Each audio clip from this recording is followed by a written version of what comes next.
Halo guys, ketemu lagi. Langsung aja di video kali ini aku mau sharing tips-tips sama kalian untuk ngomongin soal kelebihan dan kekurangan dari Sony Xperia XZ2 Compact. Siapa tahu kalian di luar sono lagi ada ketertarikan untuk membeli HP ini yang karena harganya cukup menarik banget, cuman 1 juta aja. Tapi sebelum kalian beli HP ini, boleh ditonton video ini untuk sedikit tambahan informasi soal kelebihan dan kekurangannya.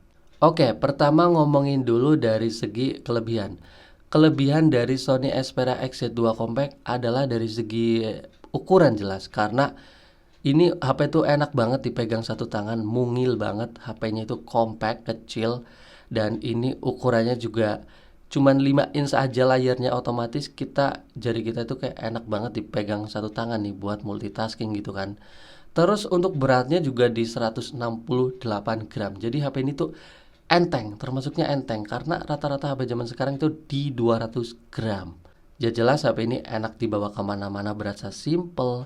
Terus juga berasa masuk kantong juga lebih nyaman. Karena HP sekarang rata-rata ukurannya gede-gede jumbo gitu. Jadi untuk nyari HP compact itu agak susah. Ini sebuah kelebihan tersendiri kalau kalian memang pecinta HP compact ataupun butuh HP compact untuk dijadikan HP kedua gitu kan, atau HP pelengkap lah.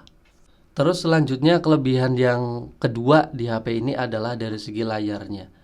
Ya mungkin kalian akan melihat ini layarnya kecil banget, 5 inch aja.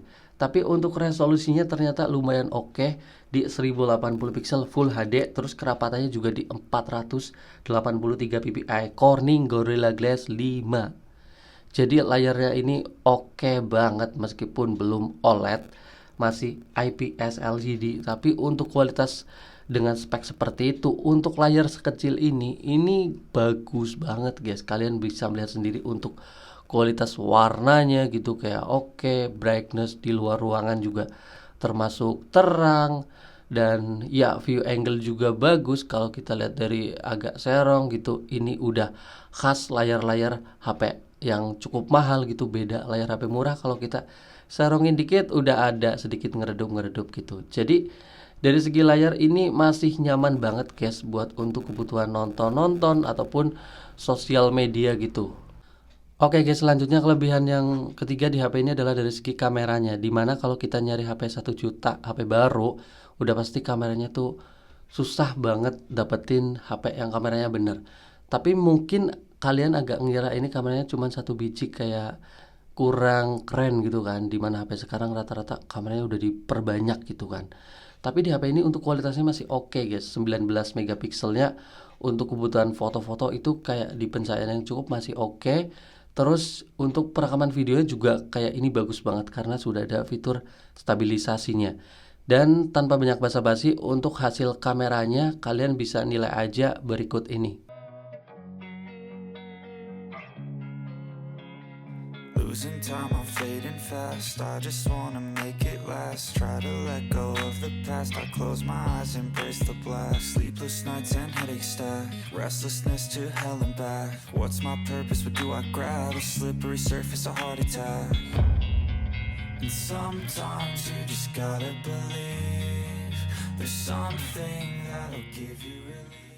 Oke guys, dan ini adalah hasil dari perekaman video Sony Xperia XZ2 Compact di resolusi 1080 30 fps. Sebenarnya bisa 4K, tapi untuk stabilisasi terbaik di resolusi ini aja.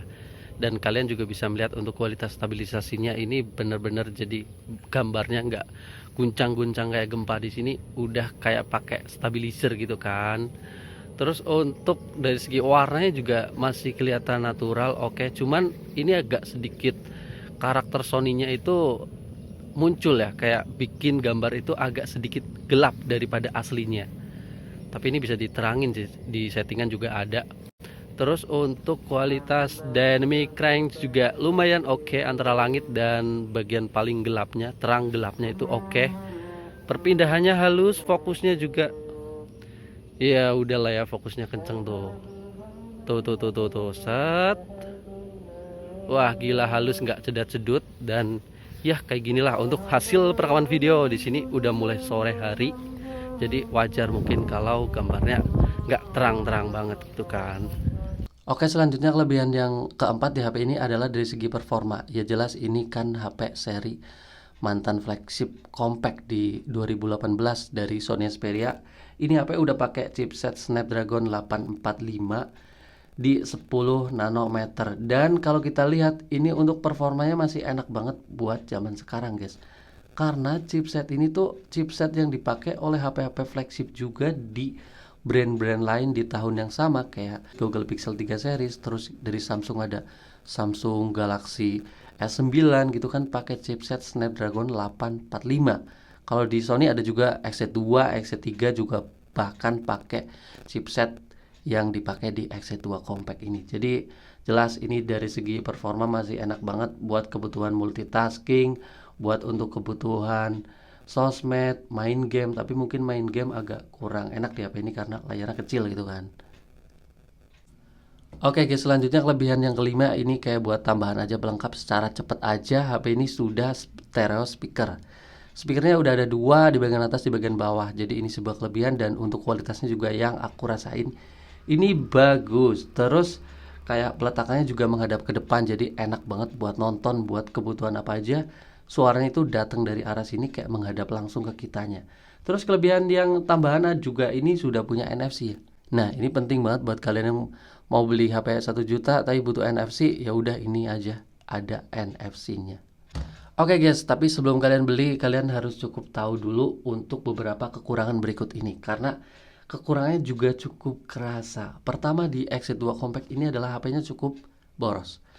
Ya, mungkin untuk screen on time yang aku rasain ini, kalau untuk kebutuhan sekedar sosial media, ini nggak main game, ini bisa tembus di 5 jam. Tapi itu pun agak sedikit hemat tipis-tipis, di mana fitur-fitur kayak getar harus dimatikan, meminimalisir brightness juga pemakaian di dalam ruangan. Kalau ada sedikit berat di bawa kemana-mana, brightness cukup tinggi gitu, pemakaian ada ngegame, paling screen on time di 4 jam. Jadi ini masih kayak sehari tuh perlu 2 kali charger, dimana kalau kita lihat di HP zaman sekarang rata-rata udah 5000 mAh. HP ini cuma 2800 mAh guys, ditambah lagi dengan faktor umur.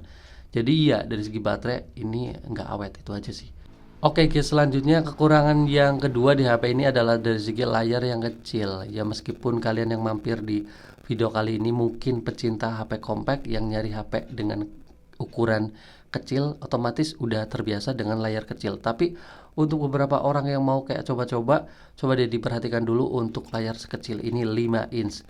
Ini kayak buat main game nggak nyaman sih. Terus kayak buat sosial media juga kayak berasanya kurang lega. Terus buat ngetik-ngetik juga kayak ya ini perlu ada sedikit kayak adaptasi dikit lah. Kalau udah terbiasa sih memang enak, bisa kenceng gitu. Tapi buat orang yang belum terbiasa, ya ini layarnya benar-benar terbatas di 5 inch aja.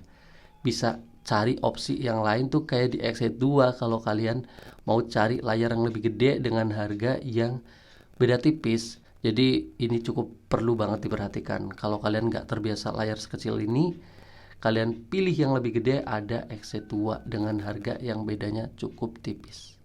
Oke guys, selanjutnya kekurangan yang ketiga di HP ini dari segi jaringan sinyal.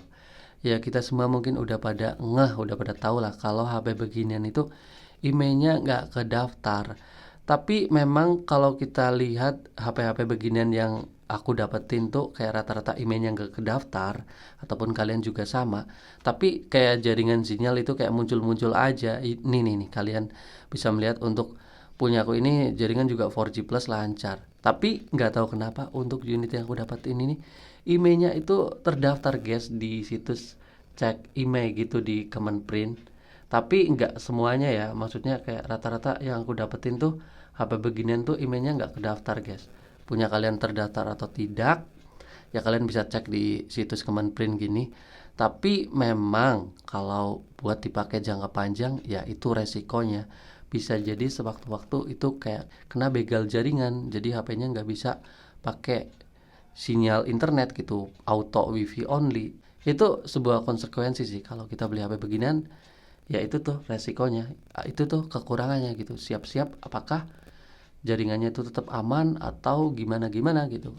Ada sedikit nakutin kan. Tapi yang udah siap resikonya sih. Ya udah. Oke guys, mungkin segitu aja dulu untuk sharing kali ini soal kelebihan dan kekurangan di Sony Xperia XZ2 Compact. Jadi kesimpulannya, apakah beli HP ini worth it? Ya, kalau menurut aku buat kalian pecinta HP compact ataupun butuh HP pendamping yang compact, yang itu enak dibawa kemana-mana, masuk kantong itu, dengan layar, kamera, performa, speaker yang bagus, HP ini worth it banget dengan harga cuman 1 juta. Ya udah, videonya sekian guys, ketemu lagi di video selanjutnya. Bye bye.